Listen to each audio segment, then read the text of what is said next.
Oke. Sebelumnya, Assalamualaikum warahmatullahi wabarakatuh.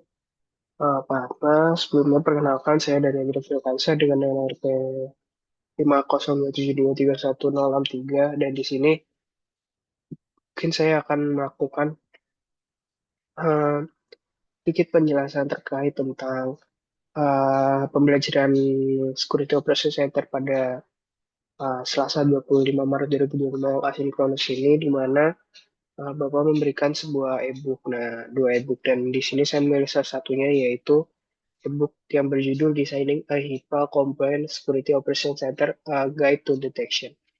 Dan di sini saya langsung tertarik untuk fokus ke chapter 3 yaitu terkait tentang threat intelligence. Nah, mungkin ada beberapa hal yang sudah saya rangkum dan catat di notes saya. Jadi mengenai threat intelligence itu yang saya dapatkan dari buku ini adalah uh, jadi threat intelligence dalam bahasa Indonesia itu bisa dikatakan sebagai sebuah intelijen ancaman yang pengertiannya adalah informasi yang terkontekstual tentang ancaman cyber yang dikumpulkan, dianalisis, dan digunakan untuk mengambil sebuah keputusan yang defensif.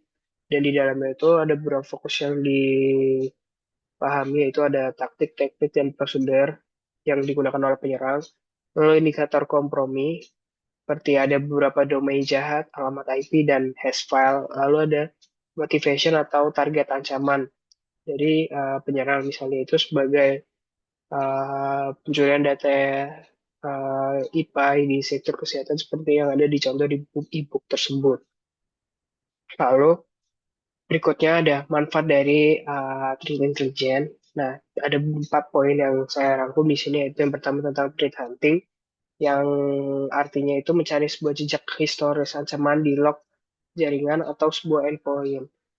Kemudian ada deteksi real time, yaitu mengintegrasikan IOC ke alat pemantauan seperti contohnya ada SIM dan IDS yang sebelumnya juga pernah dijelaskan pada mata kuliah SOC sebelumnya sebagai pemberitahuan atau alert otomatis. Lalu ada enrichment alert, yaitu untuk menambahkan konteks ke sebuah alert misalnya itu contohnya ada domain X ya, terkait dengan grup ancaman yang Y yang aktif yang akan menargetkan ke sebuah rumah sakit.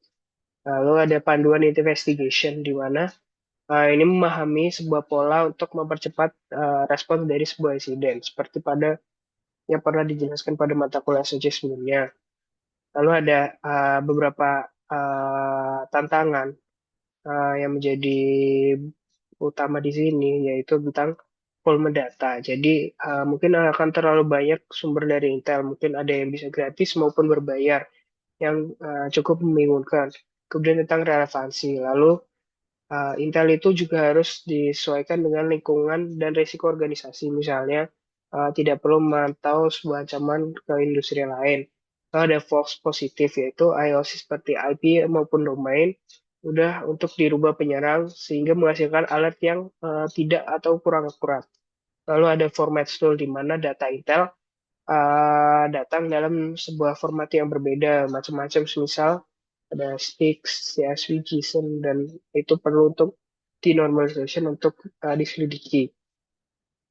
Lalu ada beberapa mungkin key framework yang bisa didapatkan atau digunakan. Jadi ada yang pertama ini ada Pyramid of Pain yang ditemukan oleh David Blanco karena dasarnya itu mudah di apa elakkan dan di dalamnya itu seperti ada hash file, IP, domain dan sebagainya. Lalu peak-nya itu mungkin akan untuk atau yang sulit dinyalakan itu seperti TTP, seperti penggunaan PowerShell, lalu injeksi sebuah proses. Lalu ada strateginya yaitu untuk memfokuskan untuk memantau TTP untuk deteksi yang lebih efektif.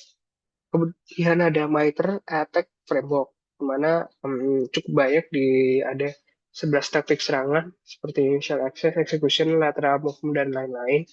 Lalu ada juga 211 taktiknya, contohnya ada PowerShell execution, register modification, dan penggunaannya itu untuk menganalisis grup ancaman dengan memetakan teknik yang digunakan, lalu mengidentifikasi celah deteksi di lingkungan itu sendiri.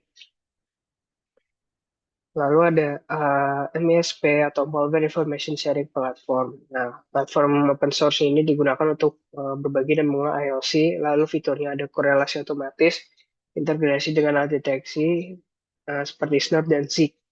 Lalu ada Unit 42 atau yang disediakan oleh perusahaan Palo Alto yang menyediakan sebuah playbook sebuah ancaman. Nah, kemudian ada beberapa contoh praktis ya yang ada dari modul berikut mengenai di Panda.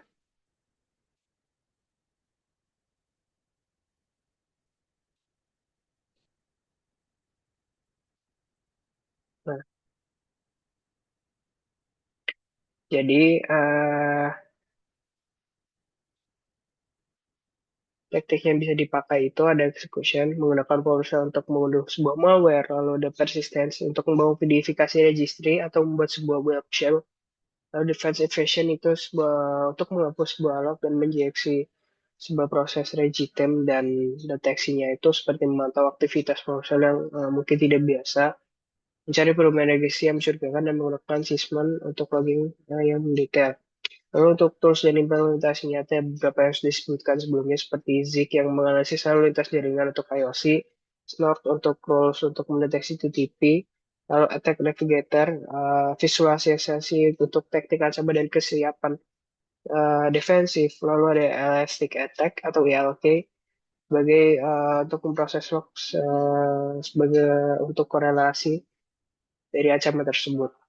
Dan beberapa kesimpulan yang mungkin saya dapat itu kita untuk trade intelijen ini kita harus memprioritaskan sebuah TTP, jadi nggak hanya IOC untuk detection yang berkelanjutan. Lalu kontekstualisasi Intel. Nah, kita harus memastikan Intel yang relevan dengan lingkungan dari risiko sebuah organisasi. Lalu penggunaan framework. Nah, beberapa framework yang sudah dijelaskan itu mengorganisir untuk membantu strategi defensif. Lalu integrasi dengan beberapa tools seperti SIM, IDS, dan IDR itu harus perlu dan terus untuk dioptimalkan. Mungkin seperti itu yang dapat saya jelaskan dan terima kasih.